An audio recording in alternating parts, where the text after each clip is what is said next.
All right, so we're going to go ahead and dive into a discussion that I'm really excited about, and that's the chocolate industry's supply chain and how we can make it more transparent and equitable and full of justice. Joining me for this conversation is Yoka Aerts, the Director of Credible Scaling for Tony's Open Chain, an initiative under Tony's Chocolonely. I have to say, I have favorites. Tony's is my favorite here because it's chocolate, everyone. So please give Yoka a round of applause.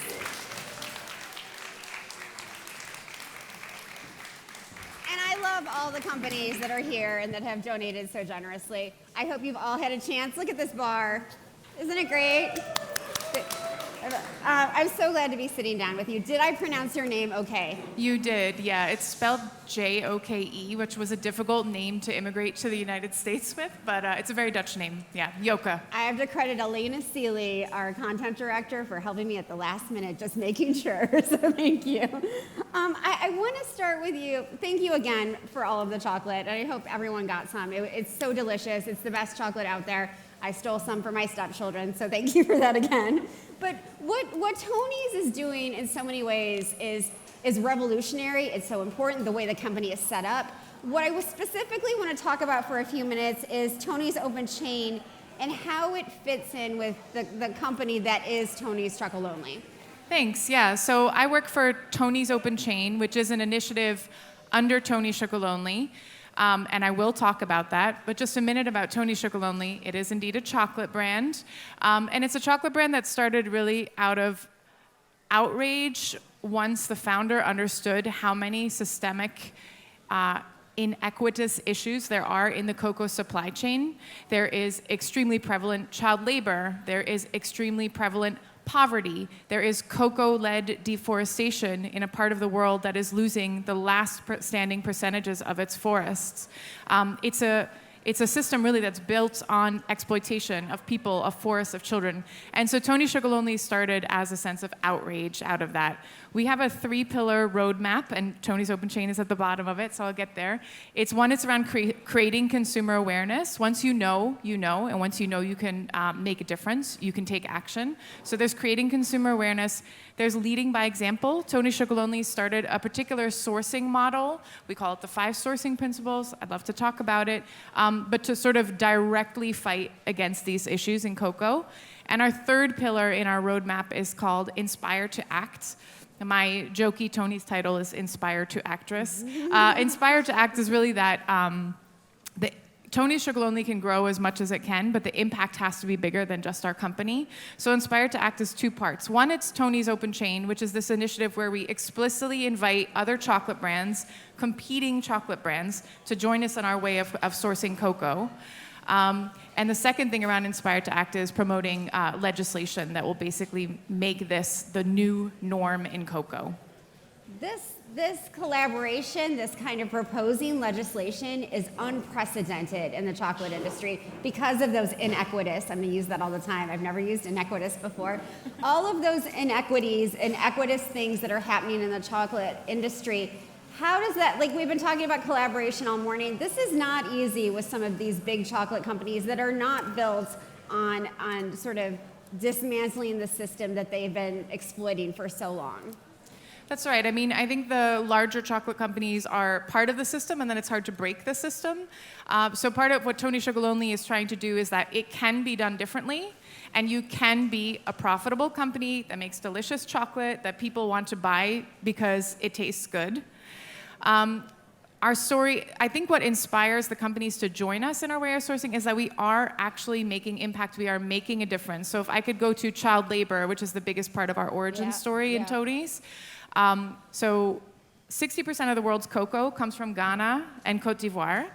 60%, so it's very, very specific to 2 countries. There's about 2.6 million smallholder cocoa farmers who grow that cocoa. And in that area, about 50% of children are in child labor, doing hazardous child labor.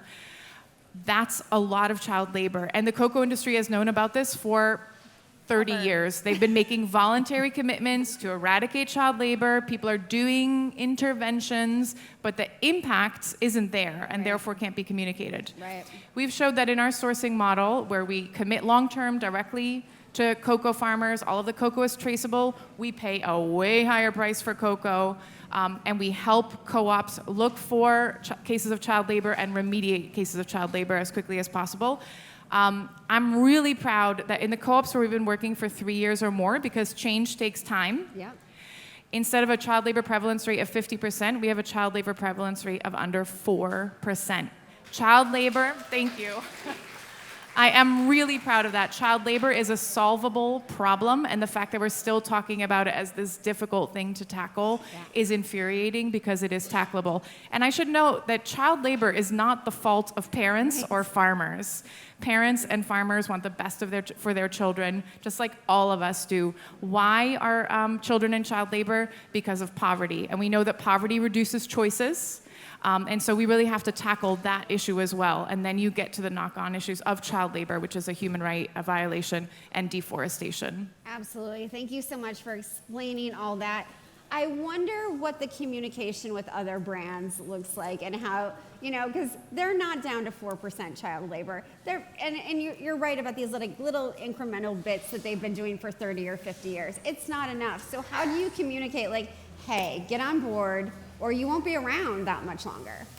I think Tony's role in the world is, again, to show that it can be done and that it's a shareable model and that we don't have to compete on this. So we don't compete on issues on the ground. That's something we tackle together because we're stronger together in collaboration, but we do compete on shelf. The larger chocolate companies, they are not going to join us anytime soon, but our job is to become a big enough movement that we can't be ignored. We have had success. We have 15 companies now. We've only been doing this for 4 years, sharing this program. We have 15 companies now that source cocoa along with Tony's. And we've had a lot of success with retailers who know that cocoa is a high-risk commodity. They want to make a difference, but they're not going to make their own program on the ground. Sure. That's a logical partner. Some of the more activistic brands, Ben & Jerry's joined our Tony's Open chain 2 years ago. Yep, big up for Ben & Jerry's. With a commitment to traceable cocoa and paying a price that enables a living income. We have a lot of the smaller brands, but together we know that we can make a difference. Yeah, part of making a difference is requiring traceability and transparency in everything that you do as a company.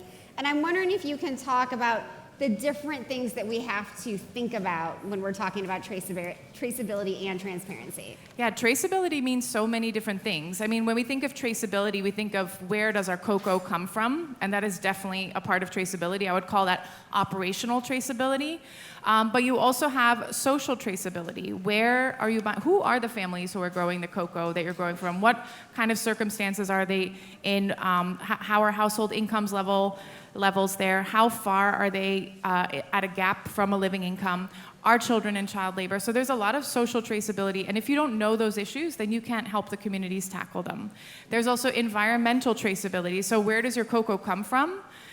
There's actually legislation coming in the EU that will require that, and this, companies are freaking out, but we've been doing it for years. Yeah. Polygon maps of every single farmer that delivers to our supply chain. That means that we can help co-ops make smarter decisions about how many seedlings they need to figure out, right? They can do better business planning, but we can also check, is there deforestation? Is there risk of deforestation? We can actually do satellite look-back studies up to 20 years or more, whether there has been land use change. So there's so much knowledge to be had by helping co-ops select all this data. It's really exciting, and I know that the company's intentions and goals are so important to you, but it's the impact that really, really matters. And I'm like, I guess I wonder what that looks like in practice for you daily. It's a really good, I think that a lot of companies communicate what they're putting into their sustainability programming. We've paid this much in premiums, or we have done this many awareness training sessions. But I want to see companies communicate more about what the effect is of what they're doing. What is the impact? Has deforestation stopped in the areas where you are sourcing? Are farmers closing the gap towards a living income? How prevalent is child labor? Are children going to school? So it is important to talk about the how, but I think that we all need to focus on the why. Yeah, thank you for that. That's great.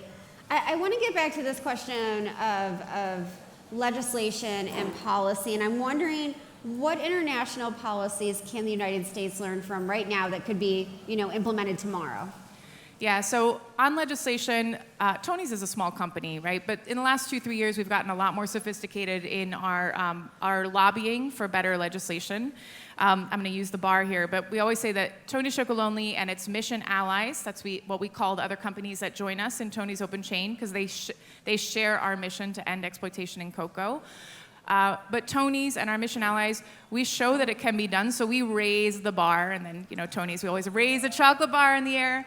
We raise the bar, and legislation is really a matter of raising the floor, so leveling the playing field that everybody has to do the right thing. In Europe right now, I'm based in Amsterdam. I am Belgian. We're looking at a few legislation. We're looking at EUDR legislation, which is this issue of traceability, so all imports coming into Europe are going to have to be verified deforestation-free. Now, America doesn't have that legislation, but traders in West Africa will not be able to set up 2 different supply chains. So America experiences the knock-on effects of sort of importing. Europe imports the most cocoa, believe it or not, more than America. And another legislation that we're actually quite disappointed in right now is the CSDDD, so the Corporate Social Due Diligence. I always forget exactly what it's short for, but CSDDD, what we were pushing for there was that in your social due diligence in your supply chain, to acknowledge that earning a living income is a human right, which it is, but it's not in legislation yet. That legislation is in peril right now. That's a shame. Is there anything we in this room could do to make sure that it's not in peril? Speak up, vote. There's a lot of get out the vote campaigns all across the world. The world is trending more conservative, and then this type of legislation doesn't go through. So get out the vote, speak up, and talk about what you need. These larger cocoa companies are only going to start doing the right thing once it is legislated. Yeah, absolutely. Thank you. We've talked about certifications and, labels a lot already today. And I know eaters are overwhelmed, especially when they just want something sweet and a treat, right?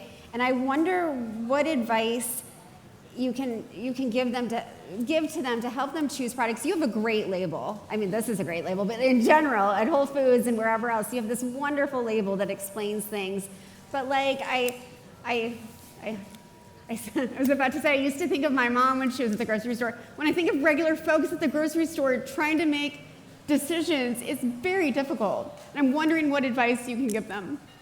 So I come from the world of certification. I worked for Fair Trade. I worked for Rainforest Alliance. I think certification changed the game in the sense that it gave individuals a feeling that they could make a choice. And this is a group of very involved individuals. I bet you all understand all the certification labels, but most people don't. So I think also certification helped companies see that they can source differently. And I think that's a lesson that we're still working on today. But I think companies full responsibility even more towards them as opposed to making others in the supply chain take care of it. Yeah. And I don't mean to be controversial, Danny, but I don't personally. That's all I want. I don't personally believe that individuals should have to make the choice. Right. So again, I think that. Yeah, okay, thanks. That was the point. Yeah. That was easier than you thought. Sort of just to wrap things up here, there's so many folks from the private sector here, and I hope you meet more and more of them. What's your advice to them? They're all working in different industries. We heard people from, aquaculture. You'll hear more about seafood later. There's, that amazing rancher farmer who is here. What is your call to action for them?